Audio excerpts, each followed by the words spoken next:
जनसंवाद न्यूज, सत्य आणि विश्वासाची बातमी। एका गुंडाने पानटपरीमध्ये शिरून टपरी चालकावर चाकूने जीवे ठार मारण्यासाठी हल्ला केल्याची घटना उल्हासनगरमध्ये घडली आहे। विशेष म्हणजे ही संपूर्ण घटना सीसीटीव्ही कॅमेऱ्यात कैद झाली आहे। उल्हासनगर कॅम्प 3 मधील बालकंजी बारी परिसरातील राहुल नगर येथे पन्नालाल जयस्वाल हे राहतात। त्यांची नानक जीरा चौक येथे कनक जनरल स्टोर या नावाने पानटपरीचा व्यवसाय आहे। सोमवारी रात्री 9:30 वाजताच्या सुमारास पन्नालाल हे दुकानात असताना करण नामक तरुण दुकानात आला। त्याने चॉकलेटची बरणी पन्नालाल यांच्या दिशेने फेकून मारली। त्यानंतर दुकानात शिरत खिशातून चाकू काढून पन्नालाल यांच्यावर फिरवला।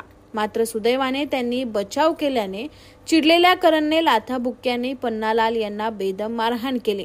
त्यानंतर जाताना तेरे लड़के आए तो उनको बोल देना, करण आया था, मैं उसका मर्डर कर दूंगा असे म्हणून धमकावत निघून गेला। या प्रकरणी मध्यवर्ती पोलीस ठाण्यात पन्नालाल यांनी दिलेल्या फिर्यादीवरून गुन्हा दाखल करण्यात आला आहे।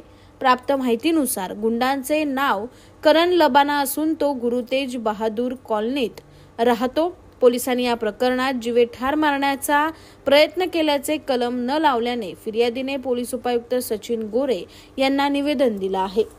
आकाश सहाने, जनसंवाद न्यूज, उल्हासनगर। जनसंवाद न्यूज, सत्य आणि विश्वासाची बातमी। आजच सबस्क्राइब करून बेल आयकॉनला क्लिक करा आणि पहा ताज्या घडामोडींचा अचूक अंदाज आपल्या मोबाईलवर।